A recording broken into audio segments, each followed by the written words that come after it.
Hello friends, welcome to quality education gallery. आज हम पढ़ने वाले हैं basic proportionality theorem, converse of basic proportionality theorem. Basic proportionality theorem ये सबसे इजी और सबसे पहला थ्योरम है इस चैप्टर का। ठीक है, मतलब एग्जाम पॉइंट ऑफ व्यू से भी बहुत इंपॉर्टेंट है। वो आपको इसमें एग्जाम में भी आएगा और प्रूव करने के लिए, और साथ साथ में इस पे बेस्ट कुछ क्वेश्चंस आपको आ सकते हैं।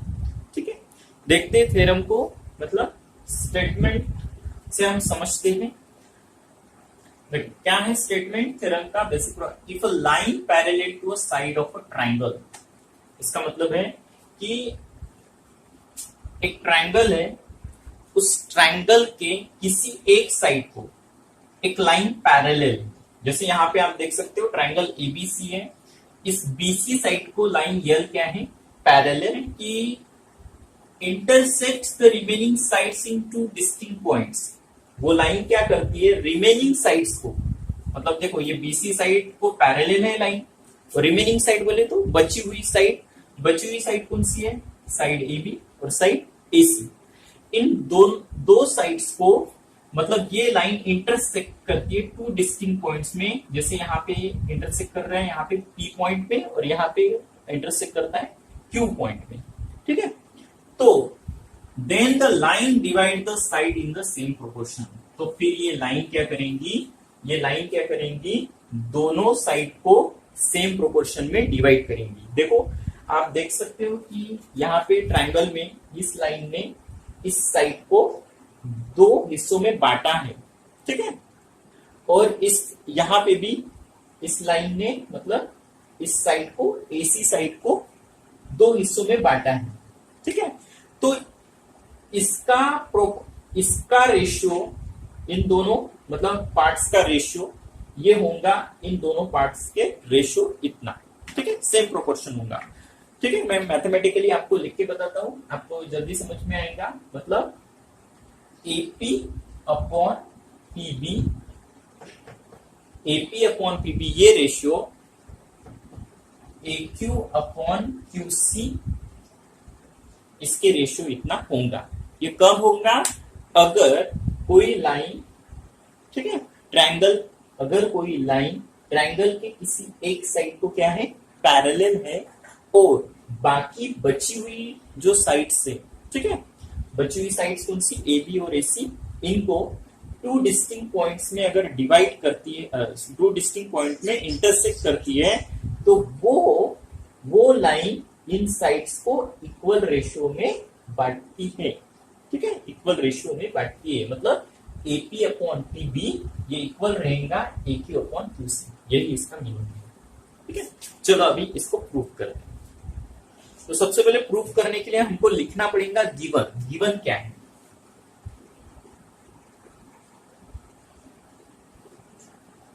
क्या दिया है, गिवन दिया है, ट्रायंगल दिया है एक। ठीक है, तो हम लिख सकते हैं इन ट्रायंगल एबीसी में लाइन यल इज पैरेलल किसको, कौन सी साइड को पैरेलल है, is parallel to side BC. और ये लाइन क्या करती है, लाइन यल AB को P में इंटरसेक्ट करती है और साइड AC को Q में इंटरसेक्ट करती है। Line L intersects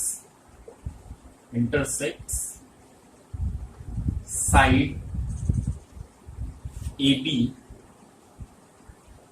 and side AC in points P and Q respectively। ठीक है, समझा कि ये लाइन AB को P में इंटरसेक्ट करती है और AC को Q में इंटरसेक्ट करती है, रिस्पेक्टिवली का मतलब है, मतलब अकॉर्डिंग टू सीक्वेंस, AB को P में, AC को Q में। ठीक है, चलो तो ये हुआ हमारा गिवन। अभी हमको ये देखना है कि प्रूफ क्या करना है। प्रूफ हमें ये करना है कि अगर ऐसा है, ठीक है, ये लाइन इसको पैरेलल है, तो इसका रेशियो एपी अपॉन पीबी का ratio is equal to AQ upon QC के रेशियो इतना होगा। ये हमें प्रूफ करना है, ठीक है। तो चलो टू प्रूफ में लिखना है आपको। बहुत ही सिंपल थ्योरम है बच्चों ये, ठीक है। और इसको रटना नहीं, ज्योमेट्री की किसी भी थ्योरम को रटना नहीं है। रटोगे तो आप भूल जाओगे, तो आपको आएगा नहीं, ठीक है। आपको हमेशा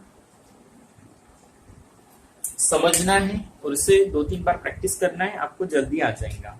चलिए, तो अभी हमें प्रूफ करना है इसे, लेकिन प्रूफ करने के लिए हमें कुछ कंस्ट्रक्शन करना पड़ेगा, कुछ ड्रॉ करना पड़ेगा। तो इसके लिए हम थोड़ा कंस्ट्रक्शन करते हैं। कंस्ट्रक्शन क्या करना है ये बताता हूं आपको मैं। कंस्ट्रक्शन में आपको यहाँ पे पीसी को ज्वाइन करना है, ठीक है। पीसी को ज्वाइन करना है और बीक्यू को ज्वाइन करना है, ओके। पीसी को ज्वाइन करना है और बीक्यू को ज्वाइन करना है। साथ ही साथ में आपको ये जो ट्रायंगल है ए बी क्यू, इस ट्रायंगल पे या फिर हम बोल सकते हैं कि क्यू से इस साइड पे, मतलब ए बी साइड पे क्या करना है, परपेंडिकुलर ड्रॉ करना है। तो परपेंडिकुलर क्यों ड्रॉ करना है मैं आगे बताऊंगा, ठीक है। बुक में ये दिया नहीं है, ठीक है, आपको डायरेक्ट दिया है, लेकिन अगर आपको समझना है तो ये थोड़ा करना पड़ेगा, ठीक है। उसी तरह से आपको क्या करना होगा कि ये जो साइड है AC, इस साइड AC पे P से परपेंडिकुलर, ठीक है, ड्रॉ करना पड़ेगा। तो ये इस तरह से परपेंडिकुलर आएगा, ओके, गॉट इट, ठीक है। तो हमने जो भी किया है वो उसको कंस्ट्रक्शन में हमें लिखना पड़ेगा। चलो कंस्ट्रक्शन लिखते हैं। क्या है कंस्ट्रक्शन? कंस्ट्रक्शन जो भी किया है वो लिखना है। क्या किया हमने किया ज्वाइन P और C को, ठीक है। ज्वाइन PC, ज्वाइन पॉइंट्स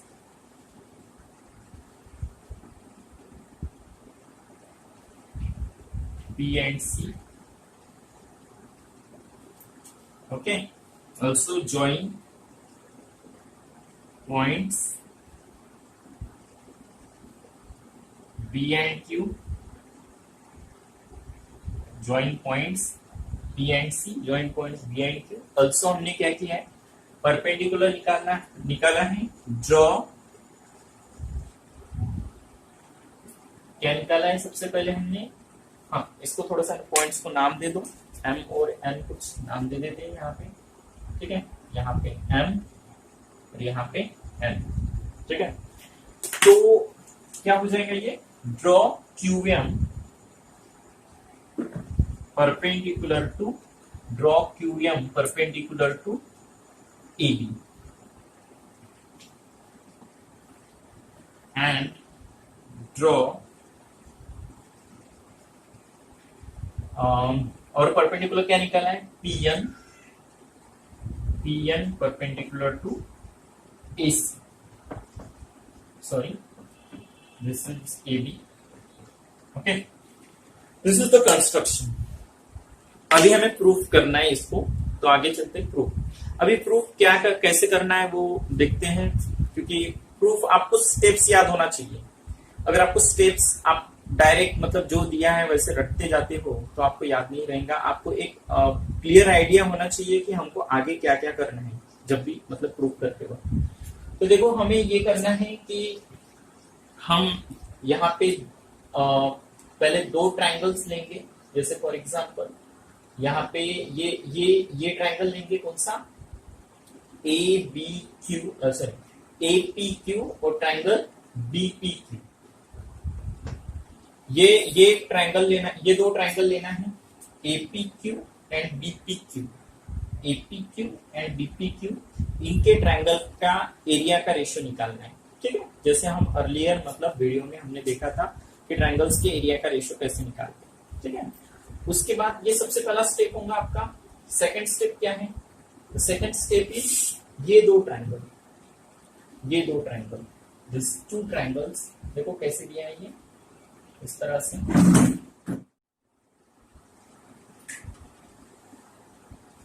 यहाँ पे पॉइंट Q है,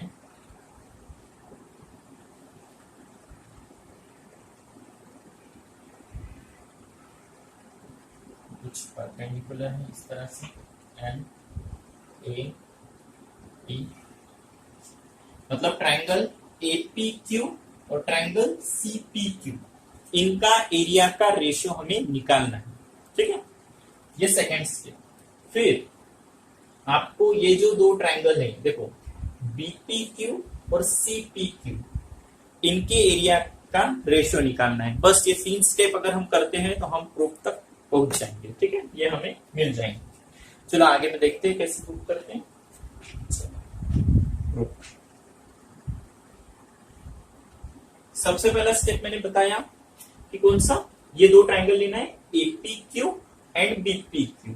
ठीक है, हाँ यहाँ पे देखो थोड़ा सा आप APQ और BPQ में, APQ और BPQ, आपको डायग्राम को ऑब्जर्व करना आना चाहिए, क्योंकि डायग्राम ऑब्जर्व आप नहीं कर सकते तो आप समझ नहीं सकोगे, लॉजिक बराबर नहीं कर पाओगे। ठीक है, APQ और BPQ, इसमें इन दो ट्रायंगल्स में आपको ये कॉमन दिखाई देगा कि ये जो देखो इनका कॉमन एक वर्टेक्स है, APQ और BPQ का एक कॉमन वर्टेक्स है Q।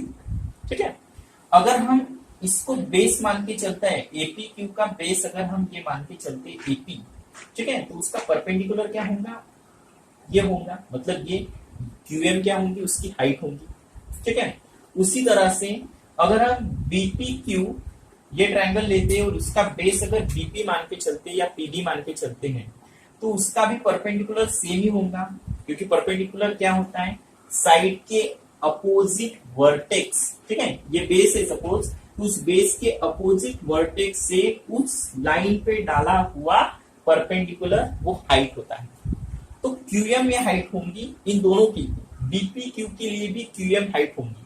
आप बोलोगे कि BPQ ट्रायंगल में ये QM तो आता ही नहीं है, तो बाहर है, लेकिन ये तो लाइन एक ही है ना, ये लाइन एक्सटेंड हुई है और इसका परपेंडिकुलर यहीं पे जाएगा। ठीक है, कहीं अंदर नहीं आएगा। ठीक है, तो परपेंडिकुलर दोनों के लिए सेम है, परपेंडिकुलर दोनों के लिए सेम है, इसका मतलब है दोनों के लिए, अगर ये इसका बेस है तो उसके लिए भी यही हाइट है, ये इसका बेस है तो उसके लिए भी यही हाइट है, मतलब दोनों ट्रायंगल्स की हाइट क्या है, सेम है। और हमें पता है अगर दोनों ट्रायंगल्स की हाइट अगर इक्वल होती है तो उनका एरिया के रेशियो का, ट्रायंगल के एरिया का रेशियो उनके बेसिस के रेशियो, करस्पॉन्डिंग बेसिस के रेशियो के बराबर होता है। तो चलो देखते हैं, तो वही हमें लिखना है अभी। इन ट्रायंगल APQ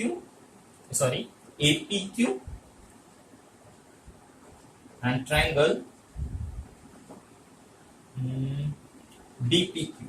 ठीक है, BPQ सबसे पहली step, in triangle APQ and BPQ। ठीक है, इन मत लिखो, triangle APQ and BPQ have same height या equal height, have common height, have same height या इक्वल हाइट या सेम हाइट भी लिख सकते, सेम हाइट लिखो, have same height, that is same height. कौन सी सेम हाइट है, सेम हाइट कौन सी है, QM, दैट इज कौन सी है, QM। ये सेम हाइट है दोनों की, उनके एरिया के, ट्रायंगल के एरिया के रेशियो क्या होगा, उनके करस्पॉन्डिंग बेसिस के रेशियो इतना होगा। Means area of triangle APQ upon area of triangle BPQ is equal to, ठीक है, उनके बेसिस क्या होंगे, बेसिस हमने क्या मान लिए थे, ठीक है। अगर ये हाइट है तो बेस क्या होगा, एपी, और ट्रायंगल बीपीक्यू का बेस क्या होगा, पीपी। ठीक है, AP upon PB, AP upon PB. यहां पे आप रीजन लिख सकते हो, ट्रायंगल्स हैविंग इक्वल हाइट्स। क्या लिख सकते हो, ट्रायंगल्स हैविंग इक्वल हाइट्स। अगर ट्रायंगल्स की इक्वल हाइट है तो उनके एरिया का रेशियो उनके मतलब बेसिस के प्रोपोर्शनल होता है। ठीक है, this is the first equation, this is the first equation. आपको इसको फर्स्ट इक्वेशन, अभी फर्स्ट इक्वेशन बन गया। अभी हम ये दो ट्राइंगल्स लेंगे, एपीक्यू एंड सीपीक्यू। ठीक है, जैसे मैंने यहाँ पे अलग से निकाल के रखा है आपको समझने के लिए, एपीक्यू एंड सीपीक्यू। आप देखोगे अगर मैं इसको इस एपीक्यू ट्राइंगल में अगर एक्यू को बेस लेता हूं, अगर एक्यू को बेस लेता हूं तो हाइट कौन सी होगी, पीएन होगी। सिमिलरली अगर मैं पीक्यूसी ट्राइंगल में अगर क्यूसी को बेस लेता हूं तो हाइट कौन सी होगी, सिमिलर वही होंगी, वही पीएन वही होगी। क्यों, क्योंकि क्यूसी के अपोजिट वाला वर्टेक्स कौन सा है, पी, और पी से जो परपेंडिकुलर होगा उस लाइन पे वही तो हाइट होती है। ठीक है, अभी परपेंडिकुलर इधर ही आएगा, अंदर तो नहीं आ सकता इधर। ठीक है, तो पीएन ये दोनों के लिए सेम है, पीएन जो परपेंडिकुलर है वो दोनों ट्रायंगल के लिए सेम है, अगर बेसिस अगर हम एक्यू और क्यूसी मान के चलते हैं तो।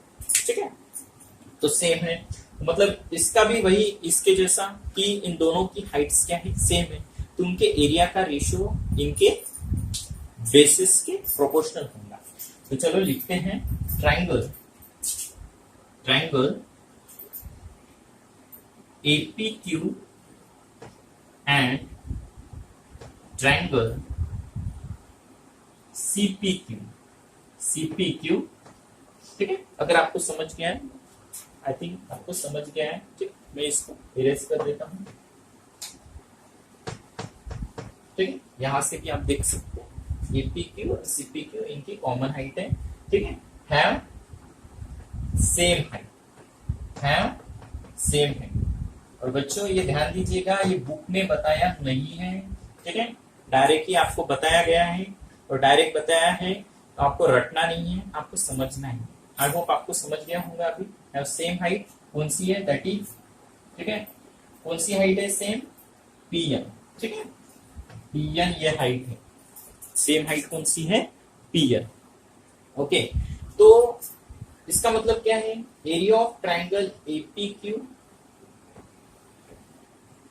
Upon area of triangle CPQ is equal to क्या होगा, उनके बेसिस के इक्वल होगा, उनके बेसिस के रेशियो के इक्वल होगा, AQ upon QC। Okay, AQ upon QC, this is second equation. और आप इसमें रीजन लिख सकते हो, सेम ट्राइंगल्स, क्या सेम रीजन होगा, triangles having equal Heights, same ratio, equal Heights, triangles having equal heights. Okay, next that is, अभी ये हो गया, मैंने तीसरी स्टेप ये बताई थी, इन दो ट्राइंगल्स का बीपीक्यू और सीपीक्यू, इन दो ट्राइंगल्स के एरिया का रेशियो हमें निकालना है। तो देखो, आप ये देखोगे ये दो ट्राइंगल जो है बीपीक्यू सीपीक्यू, देखो ये लाइन और ये लाइन पैरेलल है, मतलब ये दोनों ट्राइंगल दो पैरेलल लाइंस के बीच में आता है, इसका मतलब इनकी हाइट सेम है। साथ ही साथ में आप देख सकते हो बीपीक्यू और सीपीक्यू में ये जो बेस है पीक्यू, ये भी कॉमन है। अगर जिसकी हाइट भी कॉमन है और बेस भी कॉमन है तो उनके ट्राइंगल के एरिया का रेशियो भी क्या होगा, 1:1, मतलब उनका एरिया क्या हो जाएगा, इक्वल हो जाएगा। इन अदर वर्ड्स हम बोल सकते हैं। ठीक है, तो हम लिखेंगे triangle BPQ and triangle triangle CPQ are between two parallel lines. ये दो पैरेलल लाइंस के बीच में, two parallel lines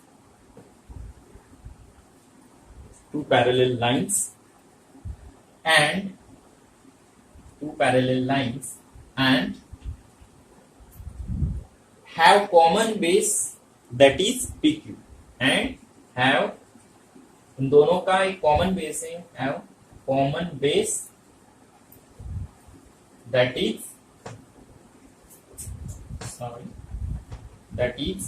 PQ. Okay, तो इसका मतलब उनका एरिया, दोनों ट्रायंगल का एरिया सेम हो जाएगा. मतलब हम लिख सकते हैं area of triangle BPQ is equal to area of triangle CPQ. ठीक है, आप इसको दे सकते थर्ड इक्वेशन. चलो अभी तीनों इक्वेशन को ऑब्जर्व करते हैं. इसमें क्या दिया है, APQ अपॉन BPQ. ठीक है, पहले left hand side APQ upon BPQ, APQ upon CPQ. तो देखो न्यूमरेटर तो सेम है इन दोनों में. ओके, अभी डिनोमिनेटर की बात करते हैं, BPQ और CPQ. और ये BPQ और CPQ भी इक्वल है, मतलब ये राइट हैंड्स, ये दोनों भी इक्वल आए. ठीक है, डिनोमिनेटर भी इक्वल है, न्यूमरेटर तो इक्वल है ही. ठीक है, और डिनोमिनेटर भी इक्वल आए हैं अकॉर्डिंग टू थर्ड इक्वेशन. मतलब ये इसकी राइट हैंड साइड इसके राइट हैंड साइड के बराबर है. अगर इसकी राइट हैंड साइड इसके राइट हैंड साइड के बराबर है तो इसकी लेफ्ट हैंड साइड इसके लेफ्ट हैंड साइड के बराबर होंगी. बराबर है. तो हम इससे ये लिख सकते हैं फ्रॉम 1, 2 and 3. From 1, 2 and 3. ठीक है, इसकी left hand side is equal to इसकी लेफ्ट हैंड साइड. क्यों? क्योंकि उनकी राइट हैंड साइड इक्वल है. AP upon PB is equal to AQ upon QC. Okay, and hence proof. Okay, this is the proof of the BPT theorem. I hope you have understood. इसको आप अच्छे से समझ लीजिए. Converse of BPT. Okay, converse of basic proportionality theorem. Converse का मतलब होता है अपोजिट. ठीक है, ये थ्योरम बिल्कुल बेसिक प्रोपोर्शनैलिटी थ्योरम का बिल्कुल अपोजिट है. ठीक है,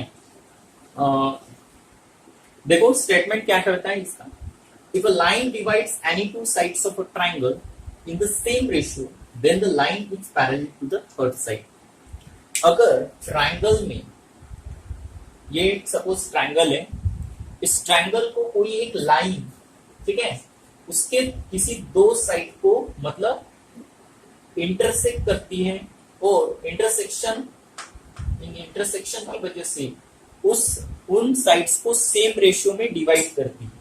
ठीक है, सेम रेशियो में डिवाइड करने का मतलब है, अगर AP upon BP is equal to AQ upon QC है, तो ये जो लाइन है तीसरे साइड को, मतलब ये दोनों साइड को छोड़ के ये जो तीसरी साइड है, देखो ये लाइन ने इनको, मतलब इस लाइन ने इस साइड, इन दोनों साइड को क्या किया है, इंटरसेक्ट किया है. तो वो जो लाइन है वो तीसरी साइड को क्या हो जाएंगी, पैरेलल हो जाएंगी. ये कब होगा, अगर AP upon PP AQ upon QC है. तो यही बेसिक मीनिंग है converse of basic proportionality theorem.